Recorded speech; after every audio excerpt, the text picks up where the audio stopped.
Brendon, thank you so much and welcome back on Culture Chat. Thanks for having me, Mimi. Nice It's to see you again. Likewise. So, last time we spoke about your life, which was quite involved, MBSC, fitness, and how you overcame all of your health challenges.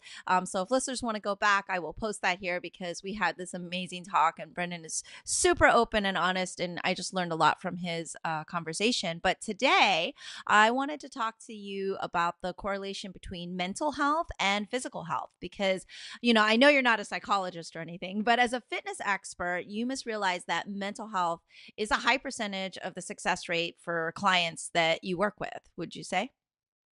Yes, and even more so. In the last show, we spoke about my new position is actually at a healthcare facility. Mm-hmm. So I'm probably seeing more of the sick population and less of the preventative uh, Mm-hmm.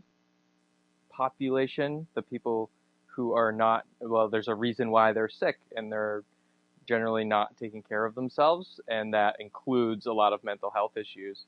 And so the people that I get, because I'm at a health care facility, I get to see beforehand the medicines that they're taking, the care that they're getting from other practitioners. So we have psychologists and behavioral therapists at our facility.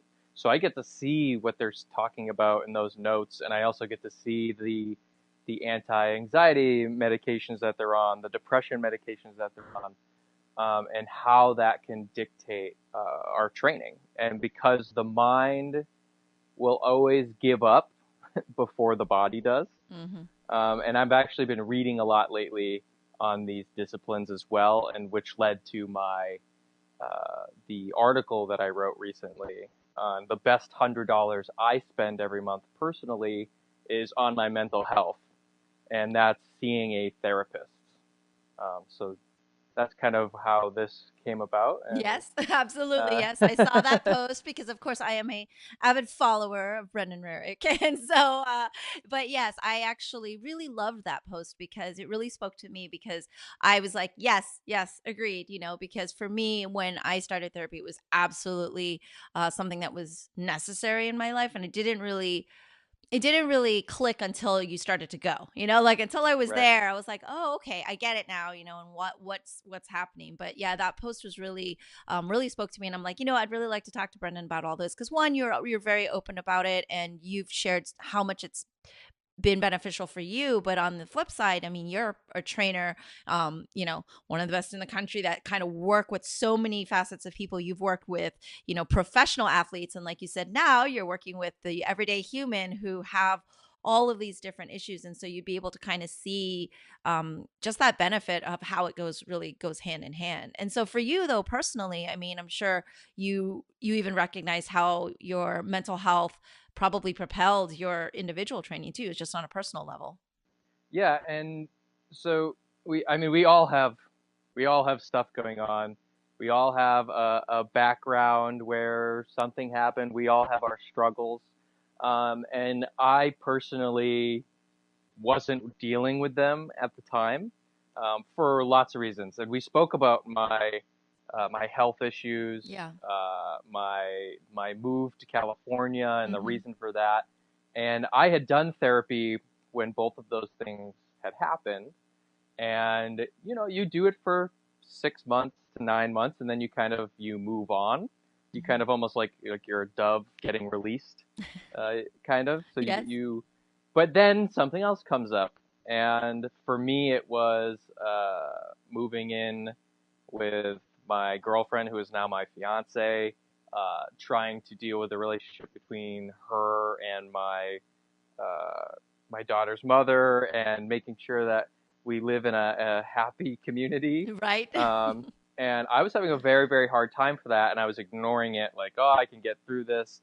And so I started going to therapy again, and because uh, I was getting this almost release. And what I love about therapy is everyone says, just talk to your friends, or don't you have family to talk to? But um, they're biased. Those people are biased. They're on your side always, which is great. You need those people, but they're not necessarily going to make you think. And that's what I love about therapy is my therapist, he has no biases. He's 30,000 feet up. He's looking up in the sky and he's saying like, well, what do you think about that? And then you're like, oh, I never thought about that. It's not him just agreeing with me like, oh Right. yeah, Brendon, you're right. You've totally got this. You're like everyone else is stupid and you're right. Like you're awesome. And it's like, okay, thank you, but that doesn't solve my problem. And when you work these things out with a therapist or whoever you're doing that with, all of a sudden you have this weight that's lifted off, and now I have more energy, and more energy equals more time to work out, better workouts. It equals better sleep. I get up in the morning and I'm like ready to go, as opposed to like dreading my day. So your mental health affects.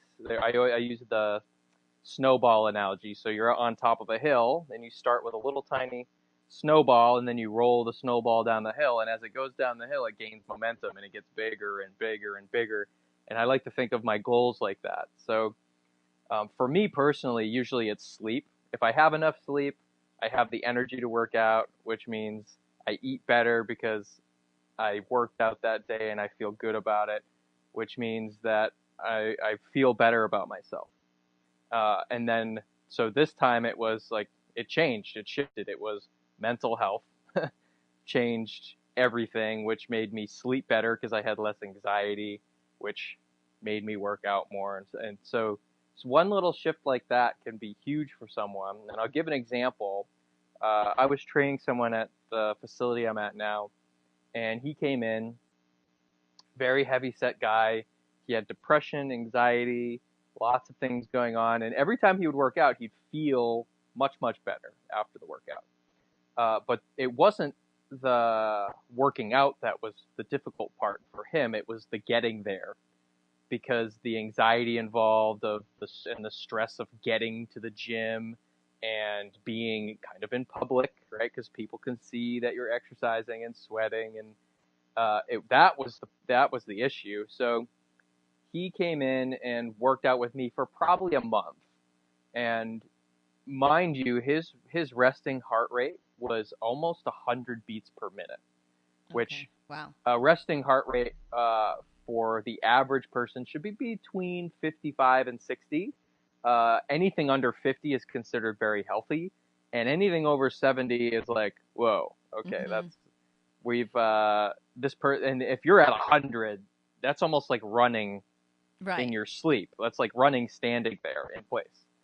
Um, so there was that issue as well. So we could work out for maybe 10 minutes and we need a 10-minute break and back and forth, which is fine. So all of a sudden he fell off the map for about 5, 6 months, and he kind of had an anxiety attack and went into a deep depression, and was seeing therapy instead of training, which is fine. That's what he needed at the time. And they switched his medications. He comes back to me 5 months later, and he's lost 30 pounds, and they changed his medication, and his resting heart rate is now 77 instead of Okay. 100. And people would think that like, oh, he must be exercising, he must be eating well. Nope. 100% mental health. Like, they Right. changed his medication. He doesn't have, every time he would come in, now he's a consistent client, but every time he's coming in, he's like, yeah, I don't have anxiety anymore. The medications that I'm on, I don't have the anxiety, I don't have the depression. I feel better about myself. And he lost 30 pounds and his heart rate went down by 30 Right. beats with no physical training at all. He didn't do any fitness, he didn't do any walking, he didn't do anything. He didn't change his diet. He changed his mindset Yeah. over a 5 month period. So I think it's important for us to realize that mental health is just as important as all the other buckets that we put people in. So there's the mindset bucket, the nutrition bucket, the training bucket, and then the lifestyle bucket. I think at Mm-hmm. least those are the four buckets I think of people being in. And that the mindset bucket, I mean, they're all important, but the mindset bucket, I think, is the maybe the big thing that we're starting to look at now. With like Brett Bartholomew has a great course called The Art of Coaching, and he has a book, The Art of Coaching, where he's now bringing to the forefront this. He's not calling it mental health, and I think it's important for us to realize that all professional athletes have psychologists. I was just talking to my friend Cooper, who used to play for the Seattle Seahawks. I just saw him in Seattle when I was teaching, and we were having a conversation. He was talking about all the sports psychologists Right. that they bring in, and that all the athletes are doing meditation and mental preparation and positive self-talk. But when an athlete does it, it's totally cool. Like, it's Right. Of totally course. kosher. Like, oh, they're professional athletes. Like, yeah, they have psychologists. Yeah, that's cool. But if I or someone else has a psychologist, it's like, oh, that person has a problem. Right. Right. There's the stigma still, and sometimes people try to shame those people, like, oh, like, they put them in a box and they're like, oh, that person's damaged, and news flash, everyone's damaged. So yeah, this mental health piece is really starting to come to the forefront of training, which I'm very happy about. And it's not anything in the beginning of my career that I thought about, because it was always the X's and O's, the sets and reps, like, how much bigger can we get your muscles? How much stronger can we get?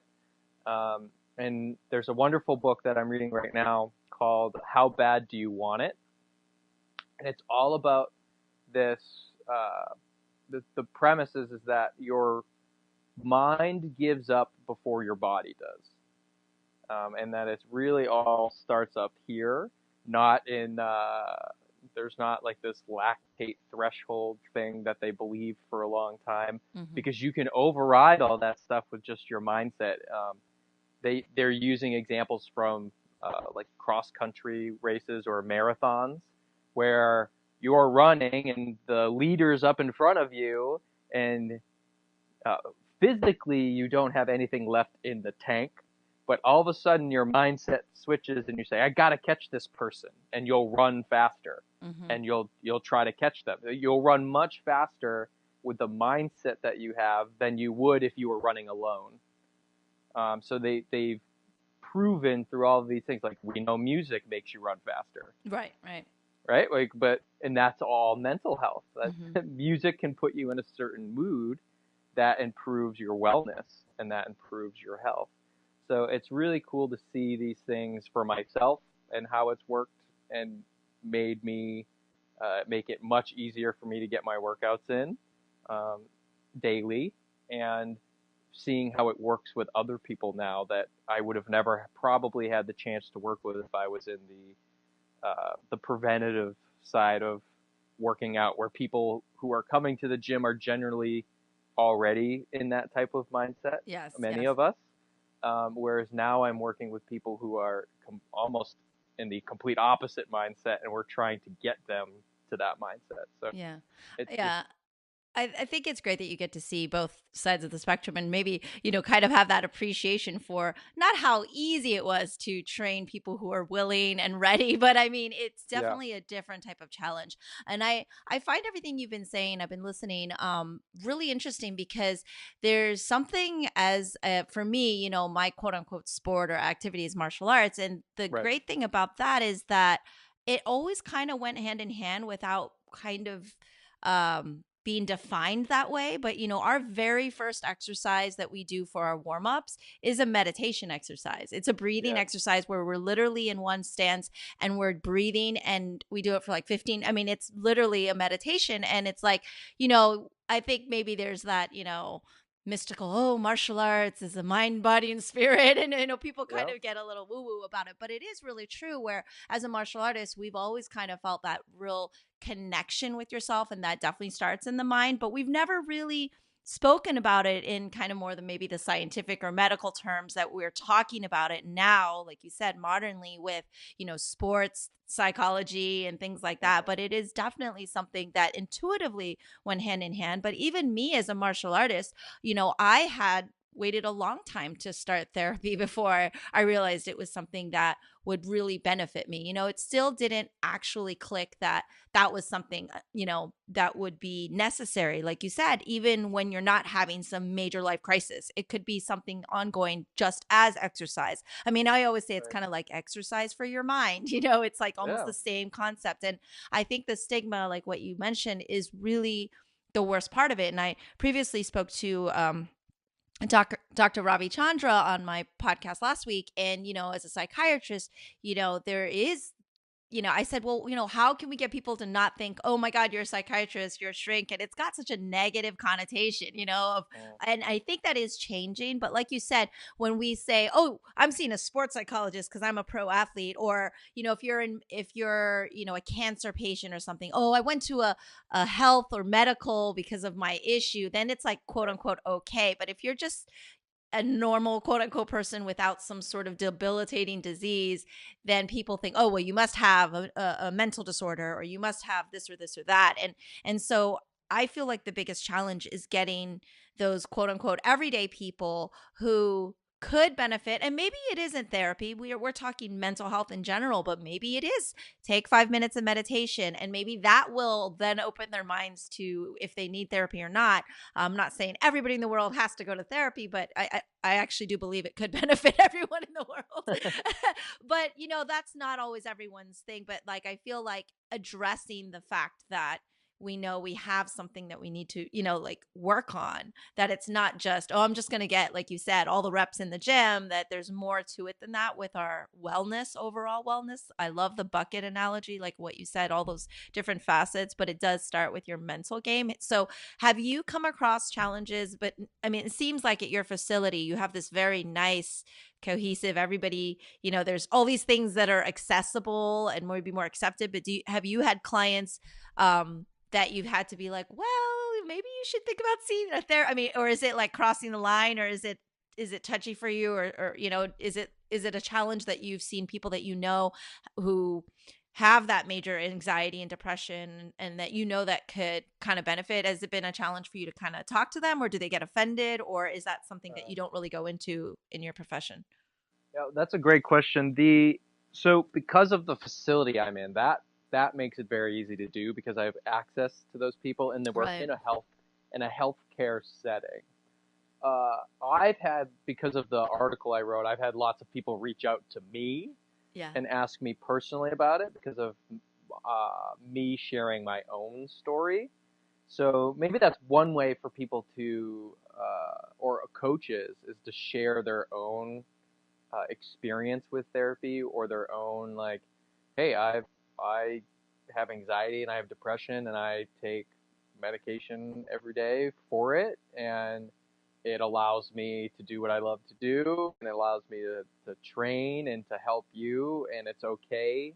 And if we reframe it as and well, so that's my next piece, is that if I have somebody that is you they're clearly having like a mental health issue, or they clearly have something that they need to go speak to somebody about, what I'll do is I'll reframe it, and I reframe it for them in the context of sports psychology, again, where it's okay if you're an athlete to improve upon yourself. And I reframe it as like, listen, if you need this, then it's going to change your life. If you don't need it, it's just making you a better person. Like, you're just improving upon, like, why wouldn't you want to be a better professional? Why wouldn't you want to be a better dad? Why wouldn't you want to, or a better mom? Why wouldn't you want to wake up in the morning with more energy?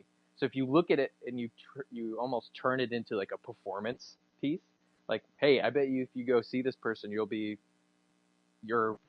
decrease your mile time.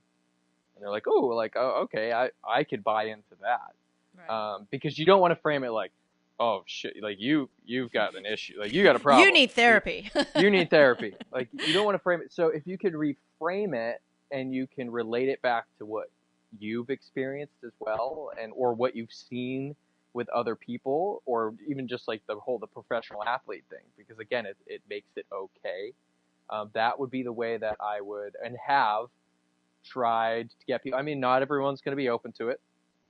There's a lot of people out there that also use the, I don't want to say excuse, and it's not an excuse because religion very well could be Hmm. that thing for you, A barrier. meditation, Yeah. the barrier, right? But they, maybe those things are their mental health, but I haven't seen those things necessarily, because usually those are the people that need it the most, that are holding on to that. I mean, those things are amazing. Like you're saying, you meditate in kung fu and martial arts, and they've been doing that for thousands and thousands of years, and they've been incorporating breathing. Hmm. But just because you do those things every day doesn't necessarily mean you get out of therapy. Right. Um, It's not a pass.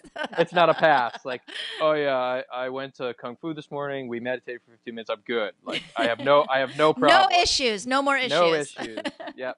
And Um, yeah, that may be for some people who are really in such a great mindset. I feel like the people who are just kind of positive or grateful all the time and surrounded by yes. like a really good lifestyle. Maybe if all the other buckets are super full, those things Yes. do then suffice. But like you said, there are so many things in the world. I mean, you get up and the first thing you see is probably negative if you're listening to the news or anything like that. Or the first thing Yeah. you think about is something that frustrated you yesterday, or oh, I didn't finish this at work. So it's like we're kind of faced with, all of this opposition and negativity right off. So I feel like, no, I mean, I think people need to kind of be able to be reflective. So it is one thing if you're getting breathing and meditation, but then it's like, okay, now that you have calmed yourself, like what do you do next? Like, are you Right. challenging yourself? Like you said, your therapist, makes you question yourself and doesn't make you feel like, well, everything I'm doing is right, And so Yeah. that is definitely, it's like a check and balance.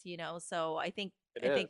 that's definitely it's just frustrating because like you said, there's such a delicacy of, okay, maybe you should go talk to somebody, or how do you phrase it? But I would imagine you actually probably have a good way, because I remember at MBSC, because I was lucky enough to train with you guys, you have this wonderful way of, even on the physical side, because you know and I'm going to be mean about it, but most guys, they want to lift like the heaviest weight. They don't want to take up the small kettlebell. They want the big one. They want the one that makes them look stronger because people are around. And so you guys do these awesome progressions and regressions, and you're able to kind of taper things on a scale. And you know, that's the same psychology as telling someone, well, you may need to go and take care of this anxiety.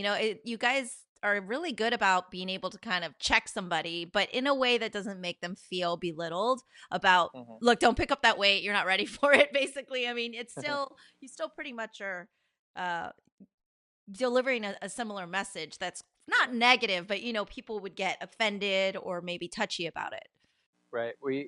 You make an amazing point, because now what you're talking about is you're using the goal snowball in a different way. So you could use physical activity or training, for example, training at boils in a culture where it's acceptable to take a step back, to take two steps forward.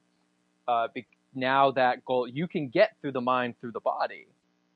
So if you're training at boils and you're hearing these things over and over about exercise, and you're training your minds, for example, if you hop on on an airdyne bike and you go as hard as you can for 5 minutes and you get 1 mile and you're dying, but then 3 weeks later you hop on that bike and you go for 5 minutes and you get 3 miles out of it, that's a huge mental boost. Right. And like, and you're uh, creating exposure through the body. So I don't want people to also think that training is not going to help your mental health. It could be the complete opposite for somebody else. Somebody else, I can't tell you the number of kids that come in with their shoulders rounded and their head down to the gym, and they're like, I don't really want to be here. My parents are making me be here, and 2 months later, that kid wants to come in and pick up the heaviest weight. They're walking proud. They couldn't be more excited to be there. We change their mental health through physical activity and the culture that we create. And I think another piece that I didn't mention earlier, that I thought about as we were speaking, is this community piece. And that for most people, communities don't really exist anymore unless you go and find it. So religion Religion used to be the big central community piece for everybody. Work was a big community piece, but most people don't necessarily go to work anymore. A lot of people work at home. Yeah. They Yeah. have 5 or 6 different jobs. They're now work can take you all over the world. It's not like you're going to the factory and you're working with the same Mm-hmm. people every single day and you get to know their kids and their family. Neighborhoods aren't really like a thing anymore as much. Like, No. I mean, the average person lives in the home they're in for less than, or the place they're in for less than 3 years. Mm-hmm. So you never really create this like community piece. So we almost have to find it through places like Boyles or gyms, your coffee house that you go to where everyone knows your name. So like I think the community piece is also causing maybe a lot of these mental health issues because you don't have that community to rely on. Mm-hmm. And again, maybe community or social interaction is that piece at the top of the hill or the snowball that starts it off for you. So there's a lot of different ways or avenues you could get into mental health. There's community, there's seeing a therapist, there's physical activity. There's nutrition. Nutrition can change the way you think and your mindset, and so there's just and sleep. Sleep is huge. So like Yes. there's so many different ways that we can start talking about mental health, and I think that's another important thing too. Is like mental health is not just therapy. It's everything that could be beneficial to a human being, and all of those things can help that snowball start rolling down a hill. Yes, everything you just mentioned about community actually really resonates with me because I do have um friends and family members that do actually have some neuro disorders, and they have always been advised that being in a community, being in somewhere where you're going to be spending time with people that are supportive, like that's equally as important as their medication and having that sense of community, because like you said, I feel like it's something that has diminished. So everything you brought up was has a really good point. And I talked to Dr. Ravi last week, and we also touched on, social media. While that's something that typically we would think brings people more together, it actually has created kind of this vacuum of loneliness, because although you are supposedly connected because you're liking and seeing all these things, it's all very like kind of superficial because there's not a lot of Mm. depth to that.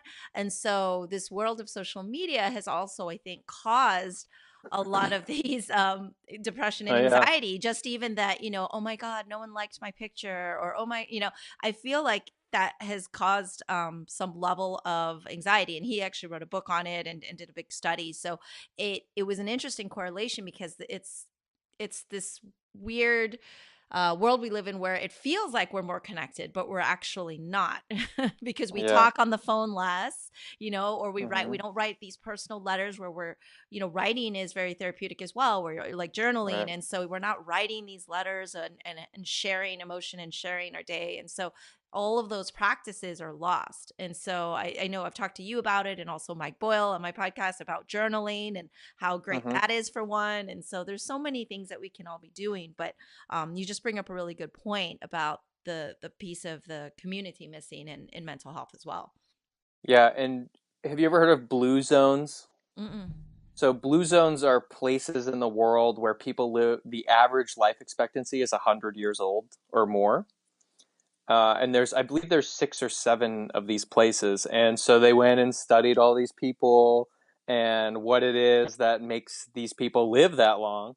And it was sleep and physical activity were very high on their priority list. They were physically active every day. They garden, so being in the dirt and the microbes and uh, growing your own food and then eating that food was very therapeutic, but also healthy.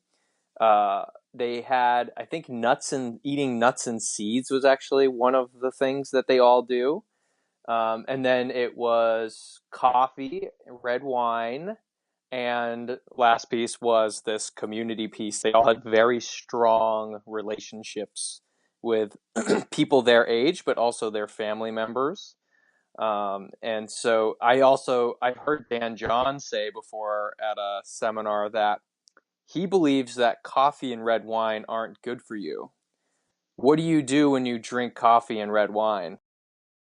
Right. Well, I You're do have your usually answer. You're with people. you're Yes. you're with people. Yes. You're with people, and you almost always consume those two things Yes. in a social setting. Absolutely. And I was like, I never ever thought of that. It's not that those two things are necessarily the best thing for you, because we know if you drink too much of both, it ain't good. But if Right. you consume them, one glass or two maybe, with other people, then you're getting your social piece of things. Absolutely. So like, yeah, these blue zones leave clues. So I think there's Ah. I believe the book is called Spring Chicken. Okay. It's all about the blue zones. I love it. Um, It yeah. is that is fascinating because it is true. It's like, why is it? Why do those people live longer? And I actually had someone on from Dry Farm Wines, and we were talking about wine and responsible irrigation and all these things. And he was like, well, wine is a community thing. And so that's why in Europe, like Right. we do 4 hour, dinners and everything is communal. And I think that's also lost. Like we don't sit down at the dinner table, even as a family hardly anymore. Like all of that sense, even Yeah. within your own small community of family, like there's that disconnect or people are on their phones during dinner and things like that. So but that's why, like Right. you just said with the red wine and coffee, I was like, oh, I'm following you there. I'm following that lead because Yeah. it is true. It's like usually that's a social gathering, and that is definitely healthy and Right. stimulating. Yeah. Gary Taubes did an entire talk.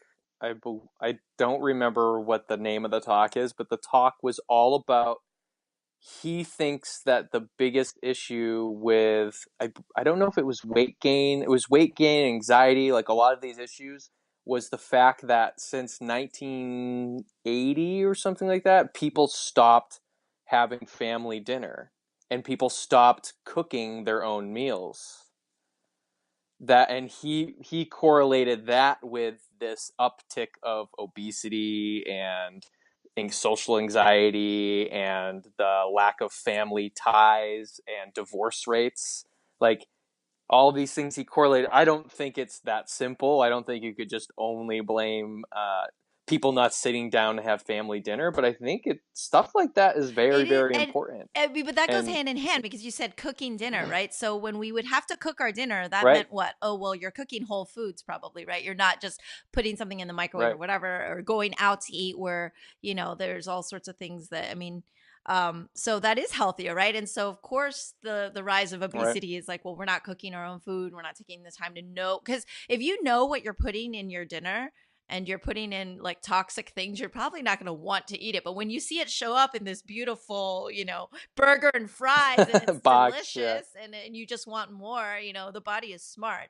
My husband Oscar's always like, our bodies are smart. The reason we want more chips is because it's not real. And your body's like, no, I need more nutrition. Give me more, give me more. But if you eat like, you can't eat 10 apples, Right. so No. your body's like, No. whoa, wait, what? So Right. yeah, it's Yeah.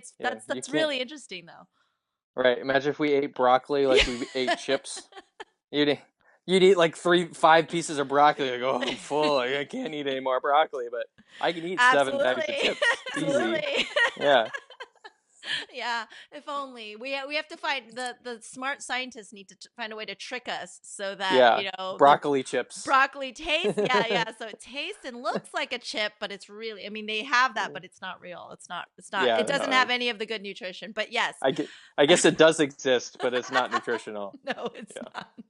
It's definitely not. So, I mean, since we are kind of at the beginning of the year, I've also been doing a few podcasts on that whole, oh my gosh, it's the new year. And we just celebrated Chinese New Year. So, everyone likes to hit that reset, quote unquote, button. And we kind of have our, well, that's really not such a thing. Like every day should be a reset, and it shouldn't just be, oh, I'm making a new year resolution. But I'm sure as a trainer, a lot of people ask you about, how can I get on track this year? Or what can I do? And, I would be amiss if I didn't ask Brendon Rearick of Movement is Medicine, and being a trainer, like what your advice to people for that area is, because they are going to ask. And I like to Yeah. hear different answers.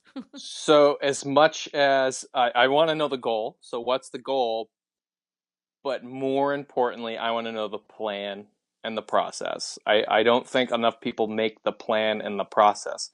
So I want to lose 30 pounds. Okay, like that means how many days a week are you going to work out? Okay, you're going to buy a calendar and mark off Tuesdays, Thursdays, and Saturdays. You're going to work out for an hour, 3 days a week. Okay, what are we going to change about? What's the worst thing about your diet? I drink 5 sodas a day. Okay, can you drink 2 sodas?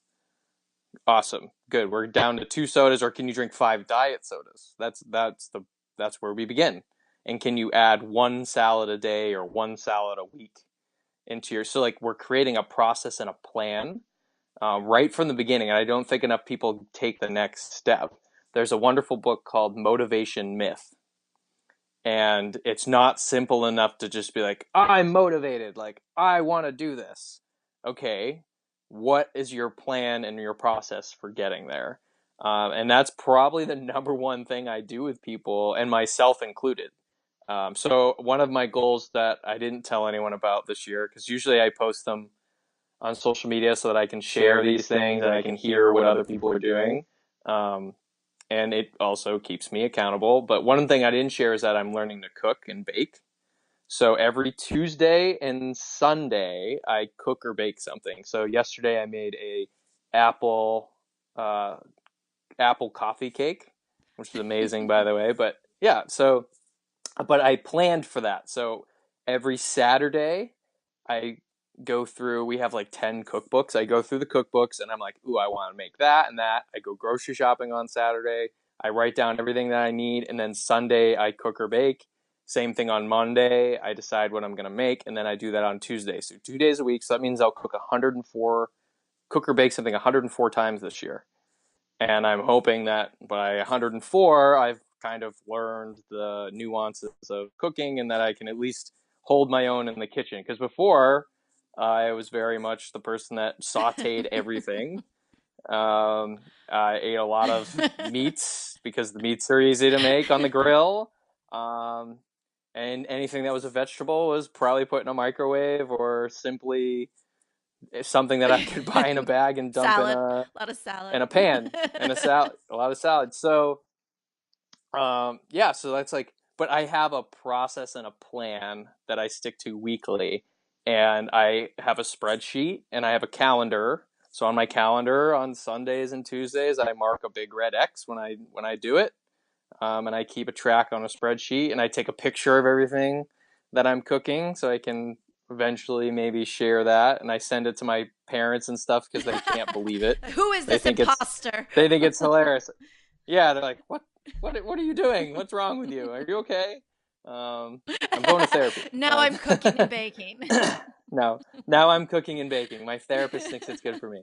Uh, so yeah, but like I think that people, they have these goals. That's wonderful. What are your steps? What's your process? What's your plan? And I love I think calendars. I think everyone buys a calendar that they can write on. I think that's the best thing you can use as like a mental checklist. Like, and you can visually see like, oh wow, so I have a big calendar on my wall in the garage, and every day that I work out, I write down what I did, and I've only missed 2 days this month. And I'm like, what could I have done on those 2 days to get my 30 minutes in? Because like now it's like a Yes. thing. Now it's like mentally I see it. I'm like, yeah, I worked out 27, or I worked out 28 of 30 days or Yeah. whatever this month. I'm like, that's awesome. Like that's so visually seeing it as well helps. And also at the flip side, like, oh, my Yes. calendar's empty. What do I need to do to get back on track? So those are kind of my how my New Year's resolutions have kind of morphed over the years. As I've had a goal for like the last Mm-hmm. 10 years, and some of them I've made, some of them I haven't, but the ones that I always make are the ones that I have a process and I have something that I'm visually checking off or visually stimulating myself to either do it or not do it. So, and keeping I track. like it. I like it. and, and yeah, Yeah. that visual thing is really good because I work really I'm highly motivated negatively by guilt, and so if I saw that blank calendar. I think I'm going to do this. I'm going to find somewhere where I can have that calendar so I can go, oh, I didn't work out. But the same thing works for me in terms of like my meditation. I have an app and it's like, oh, you've checked in this many days in a row. And I'm like, I don't want to ruin my streak, Right. you know? So, but you're Yeah, right. You're right. It makes you absolutely. question like, well, I could, what, I didn't have 10 minutes to myself, or how is that even possible? You know? So, so it, Right. It's conscious yes, awareness, right? You wouldn't know it unless you were absolutely. conscious of it. And now that you are, now that you're conscious of it, you can now make a better Yes, yes, decision. absolutely. So, and it seems like you're obviously keeping quite busy. You're still doing your personal training at where you're at now, and you're still traveling and doing the lectures, and you're still involved with Movement is Medicine, Hmm. and so you have a lot on your plate, and you have to be organized, right? Yes, very organized. I'm very much a list person, and I probably have 4 or 5 calendars going at once to keep all of this stuff on track. But again, because I've planned for it, I know what to expect, and I know what sometimes I need to cut some stuff out, right? Like, so one of my things is like I want to learn to play guitar.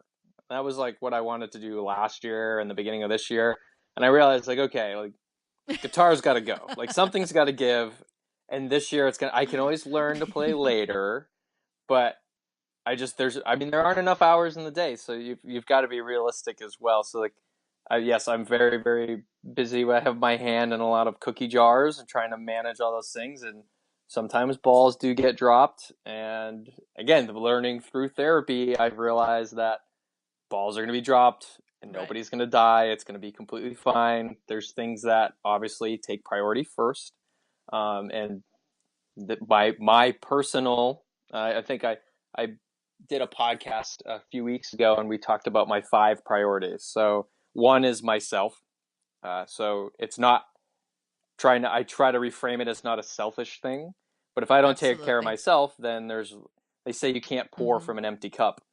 And I think for a very long time, I was pouring from a very, very low cup. There wasn't a lot to pour, but I was giving a lot to everyone else. So I flipped my priorities to me first, my daughter's second. She's, listen to this stat. I heard this somewhere, is that by the time your child is 18, they've used up 95% of their time with Oh. you. And I was like, oh my God. Okay, so I got 15 more years. We got a lot of stuff to get in. Actually, oh God, we're down to 14 more years. She turns 4 Wow. next week. So we got 14 more years to get in a lot of stuff. So she's second. My fiance, Jenny, is third. And I've been using the quote, you date your wife or date your Hmm. girlfriend. So, because if you're dating, you're continuously Right. trying, is how I think of it.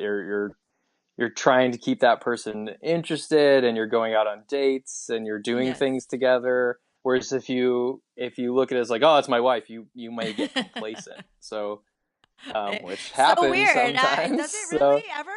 yeah, so weird. Honeymoon phase. So yeah, date your wife, and then the fourth one is my career and all the things that I'm trying to do. And my end goal is to make physical activity the number one prescribed Yes. drug in the world. Is what I hope to do by the time I turn 70. So I got 40 more years of trying to make that a medical prescription, or that exercise can be medically prescribed, which I'm hoping it will someday. And then finally, it's to make enough money to support those first 4 Nice. things. So I think a lot of people are afraid of money, but I'm Hmm. not afraid of money. I'm afraid of what it can do if you Of pursue it too course. much.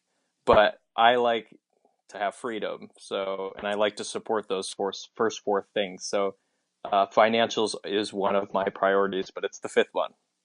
And if you focus on the first 4, usually the money Right. comes Right. It's easy. true. Yep. Yep. Yep. So Absolutely. yeah, so that's how I keep myself on track, and that's how I prioritize I everything that love I'm it. I doing. love it. I'm taking notes here.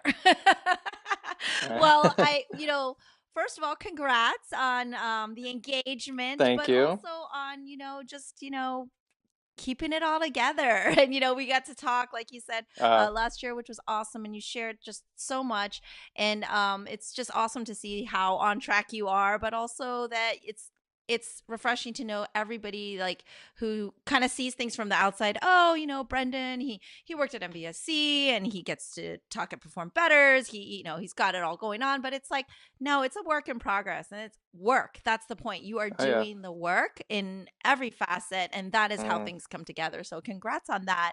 And then on a yeah. personal Thank level, you. I wanted to publicly thank you also for your honesty and for your sharing, because of course, for me, my listeners know I had a big share year last year, and you were really talking to all of my guests, Hmm. but of course, friends and family and support. But it really helped me realize that the reason I wanted to have these conversations is to help others and is to create that ripple effect. And hopefully people are listening and something resonates. And just, whenever I speak to guests such as yourself that are so honest and so open, and it helped me. And so that also helps me be even more open to share all of my um, challenges and whatnot. So I do wanted to thank you actually personally as well.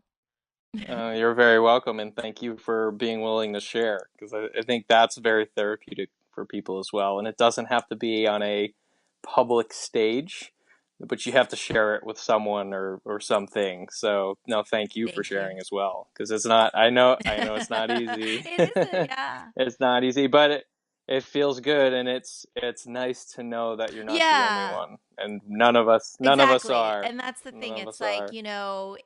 people are asking me, "Oh my gosh, isn't it just so scary?" And it's like, you know what? Honestly, I knew as soon as I was able to kind of be open, and not just with it, Mm, it started with myself, right? Obviously, but then once you are, I knew I would feel better. So it's kind of, you're just craving for right. that. Like, I need to feel better. Like, it's like anyone else. Like, oh, once I know I stop eating these things that are making me break out or feel bad, or like, you're going to feel better once you start doing the exercise or Yeah. getting on the program that you need to be on.